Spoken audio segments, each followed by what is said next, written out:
Jun 1859, sebuah kereta kuda bergerak merentas Itali. Lelaki di dalamnya adalah Henry Dunant, seorang ahli perniagaan dari Geneva yang mempunyai urusan penting. Beliau berazam untuk diperkenan bertemu dengan Napoleon III, Maharaja Perancis yang sangat berkuasa. Dunant tahu Napoleon ketika itu berada di satu tempat berdekatan bersama-sama angkatan tenteranya. Tiba-tiba, Dunant mendapati dia berada di tengah medan perang.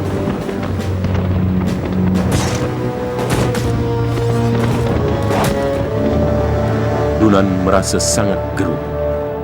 Di luar kampung Solferino yang biasanya senyap sunyi, tentera Perancis dan Austria sedang sengit bertempur. Menjelang petang, ribuan tentera bergelimpangan mati, nazak dan tercedera. Namun pasukan perubatan tidak mampu merawat kesemuanya. Askar kedua-dua belah pihak yang keletihan dan berlumuran darah hanya sanggup menyelamatkan diri masing-masing dan pulang ke pangkalan mereka.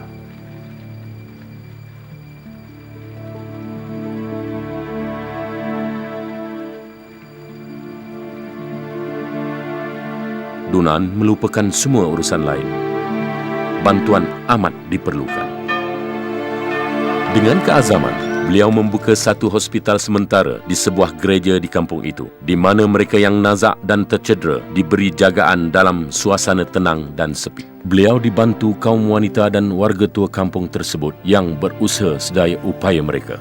Pihak Perancis dan Austria dilayan sama rata. Malah, pesanan terakhir dari mereka yang mati juga direkod dan dikirimkan kepada keluarga tersayang. Siang malam mereka merawat mangsa-mangsa itu tanpa mengira penat lelah. Dunant akhirnya pulang ke Switzerland, namun beliau tidak mampu melupakan peristiwa itu. Buku beliau, Kenangan Solferino, diterbitkan pada tahun 1862. Dunant menyarankan supaya satu badan bantuan berkecuali dan bebas ditubuhkan di setiap negara yang mampu melindungi dan merawat mereka yang tercedera jika wujud peperangan tanpa memilih mana-mana pihak. Idea ini sangat berwawasan dan ia disokong. Tidak lama kemudian, Dunant dan 4 lelaki lain menubuhkan jawatan kuasa antarabangsa Palang Merah atau ICRC. Pada tahun 1864, sebuah persidangan diplomatik antarabangsa diadakan di Geneva. Hasilnya adalah penerima pakaian Konvensyen Geneva pertama untuk bantuan kemanusiaan dan perlindungan yang berkecuali untuk askar yang tercedera. Sejak itu, berikutan Perang Dunia Pertama dan Kedua, pihak berwawasan lain menambahkan lagi Konvensyen Geneva yang membantu melindungi kelasi yang tercedera, sakit dan karam. Tawanan perang dan orang awam yang terjejas akibat perang. Tetapi usaha Henry Dunant lah yang telah membuka jalan dan membuat perubahan dengan menunjukkan semangat kemanusiaan dalam suasana tidak berperi kemanusiaan.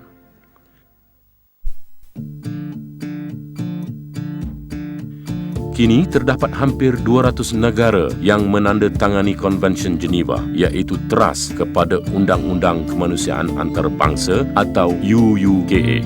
ICRC masih menjadi penjaga konvensyen tersebut, mendapat sokongan untuk UUKA dan berusaha melindungi nyawa dan maruah mangsa konflik bersenjata tanpa diskriminasi. Bukan sahaja di kalangan askar yang tercedera dan sakit, tetapi juga tawanan perang dan tahanan lain. Mereka dilawat secara berterusan dan dialog diadakan bagi pihak mereka. ICRC berusaha untuk menggesa pihak berkuasa supaya menjamin dan menegakkan kehormatan bagi keselamatan dan maruah tahanan-tahanan tersebut. Bukan sahaja di kalangan orang awam yang terjejas kerana konflik bersenjata, tetapi juga kaum lelaki, perempuan dan kanak-kanak yang tidak mendapat keperluan asas akibat peperangan, seperti bekalan air, makanan, kesihatan, tempat tinggal dan pakaian. ICRC dengan bantuan persatuan-persatuan kebangsaan juga berusaha semampu mungkin menjalin hubungan di antara ahli keluarga yang terpisah dan menyatukan mereka kembali. Seberapa daya mungkin, ICRC juga bersedia mengenengahkan rayuan mereka yang terjejas kerana konflik kepada pihak berkuasa. Pemimpin politik, dan tentera bagi melindungi nyawa, hak dan maruah mereka yang tidak bersalah.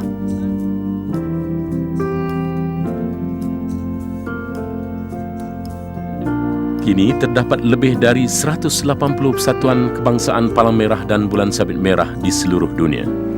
Mereka bertindak sebaik saja tercetusnya konflik bersenjata di kawasan serantau. Namun, ketika aman, mereka juga menjalankan aktiviti penting bagi membantu mereka yang rentan. Persatuan-persatuan kebangsaan Palang Merah dan Bulan Sabit Merah aktif dalam 4 bidang utama. Respon menghadapi bencana, persediaan bencana, khidmat kesihatan dan pertolongan cemas dalam masyarakat, penyebaran nilai-nilai dan prinsip-prinsip kemanusiaan. Tahun 1919, Persatuan-Persatuan Kebangsaan menubuhkan Persekutuan Antarabangsa Persatuan-Persatuan Palang Merah dan Bulan Sabit Merah. Persekutuan ini menyelaraskan kerja persatuan di peringkat antarabangsa dan membantu melancarkan permohonan bantuan di peringkat antarabangsa. Bukan saja untuk kes bencana seperti kemarau, taufan, gempa bumi, letupan gunung berapi, banjir, tetapi juga untuk kes kecemasan yang lain seperti perpindahan penduduk atau krisis sosioekonomi. Ia juga mempunyai mandat untuk memperkukuhkan persatuan kebangsaan supaya menjadi lebih efektif dalam usaha membantu mereka yang memerlukan.